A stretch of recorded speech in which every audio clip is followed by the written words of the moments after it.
On ne juge pas un ancien président de la République n'importe comment. Je me bats, je me bats, je me bats. Non, non et non, je ne laisserai pas mon nom sale. Ça me bat.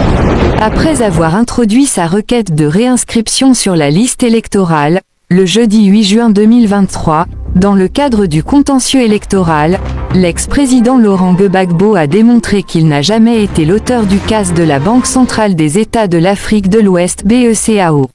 Tout comme, en sa qualité d'ancien président de la République, il a vertement dénoncé l'irrégularité du procès tenu en son encontre en 2016 pour un présumé cambriolage de la banque, et qui a vu sa condamnation à 20 ans.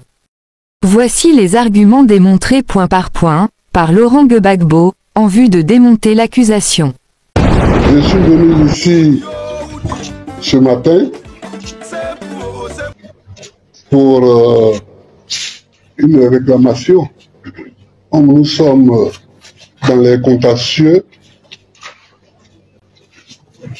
il n'y avait pas meilleur moment ni meilleur endroit pour m'exprimer. Les arguments que j'ai développés sont de plusieurs ordres. Et vous savez pourquoi? Parce que on n'a pas mis mon nom sur la liste électorale. Prétextant que j'ai été condamné après un procès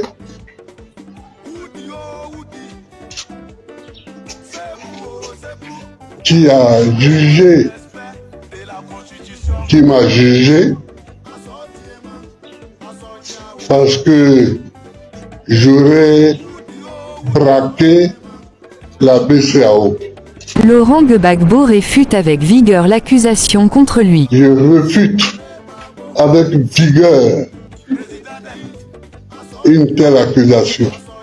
Dans ma vie, j'ai toujours travaillé pour que je n'ai aucune ombre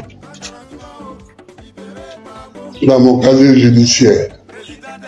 Et je ne peux pas laisser quelqu'un souiller et salir ce nom sans me battre. Donc je me bats. Je suis Gbagbo Laurent, président de la République de Côte d'Ivoire d'octobre 2000 à avril 2011. On ne juge pas un ancien président de la République n'importe comment et devant n'importe quelle juridiction. Il y a une procédure pour mettre en cause et pour juger un ancien président de la République et les présidents d'institutions. C'est une loi de 2005.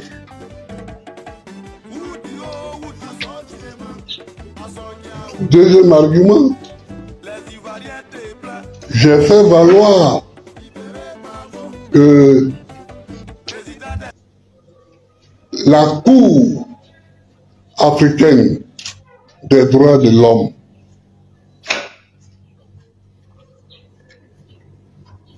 a demandé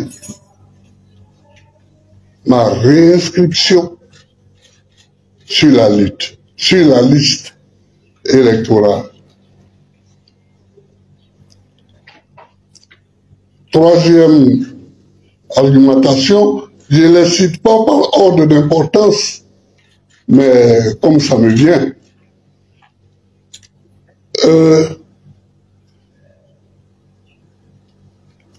Je ne sais pas pourquoi on m'a jugé. Personne ne m'a convoqué.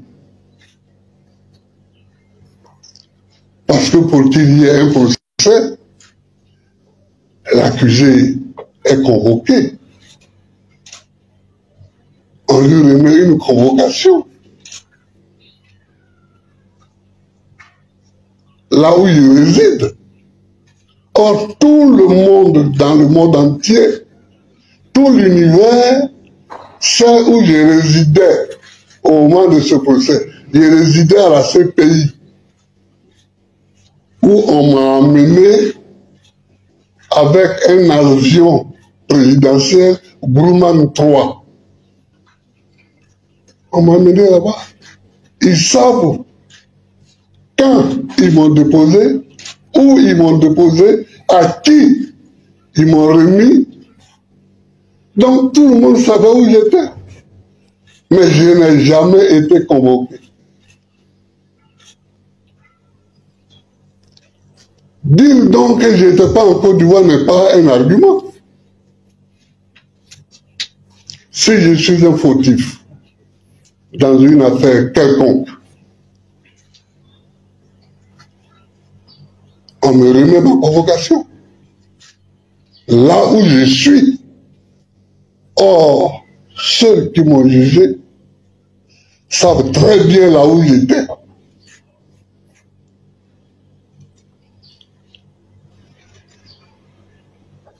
Autre argument que j'ai développé, c'est que une fois le jugement prononcé, on ne m'a pas remis le jugement. Donc je ne sais toujours pas, je n'ai eu aucun document de ce procès. Jusqu'à présent, à l'heure où je vous parle, je n'ai eu aucun document ni avant le procès, ni après le procès. Est-ce que c'est ça qu'on appelle un procès? Un procès, il faut que l'accusé soit là. Il faut qu'il se défende. On m'a amené à la CPI, mais avec des tonnes d'accusations.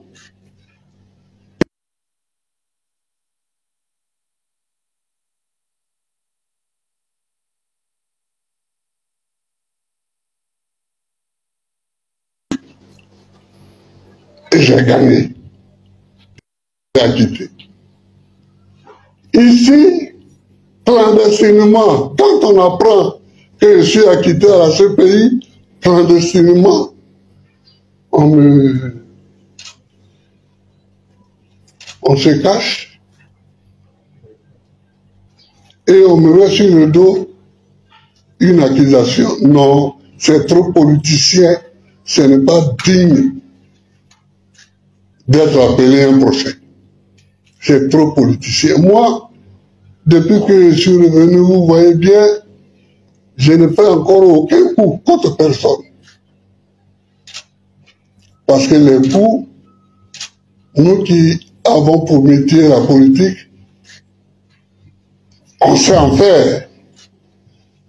On sait en recevoir, mais on sait aussi en donner. Mais j'ai décidé de ne pas donner de coups. Parce que le moment de coup est passé.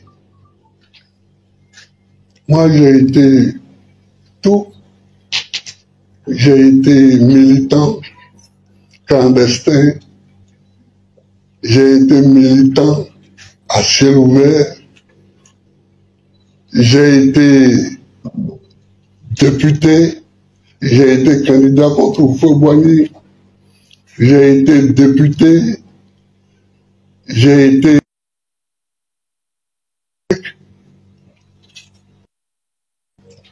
les pour moi de donner des coups petits, cachés et passés. Je l'ai déjà dit et je le répète. Aujourd'hui, ce que nous devons faire, les présidents Bédié, Ouattara et moi-même, c'est de nous conduire de telle façon que nous laissions aux jeunes générations une Côte d'Ivoire pacifiée. C'est ça qui doit être notre objectif. Notre objectif n'est plus de faire des coups pour nous-mêmes. Non, ce temps est passé. Ce temps est révolu. Donc, je demande à tous de se ressaisir. Or, quand on marche pas à pas égal. Il y en a qui marchent plus vite, d'autres qui marchent plus lentement. J'espère que ceux qui marchent lentement me rejoindront là où je suis. C'est-à-dire dans la lutte pour la pacification du pays, la lutte pour un regard global sur l'Afrique,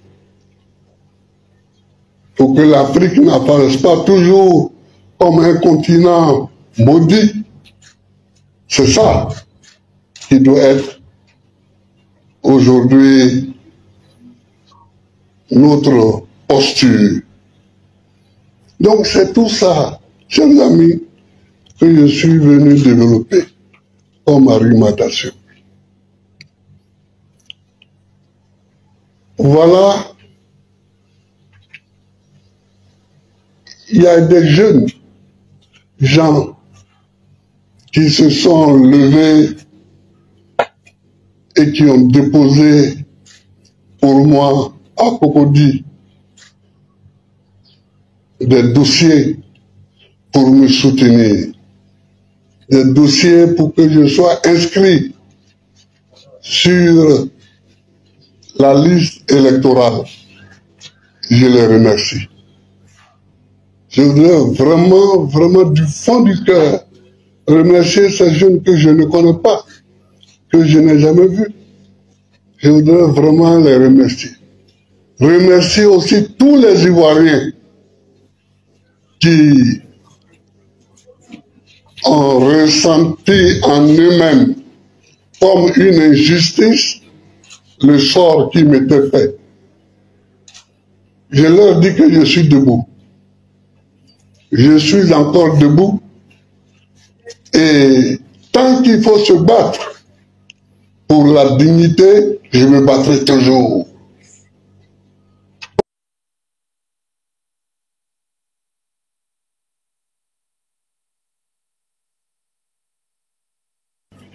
Je ne peux pas partir demain et laisser un nom qui porte une souillure. Donc, je remercie tous ces jeunes-là. On m'a dit le nombre, mais peu importe, j'ai oublié le nombre. Mais je suis vraiment très fier d'eux. Je suis très fier d'eux. Voilà. Le combat n'est pas terminé, puisque ce n'est pas moi qui prends les décisions.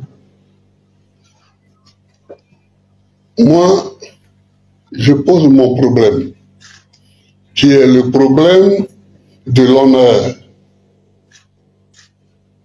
qui est le problème de la propriété d'un nom, qui est le problème de la propriété d'une famille. Non, non et non, je ne laisserai pas mon nom sale sans me battre.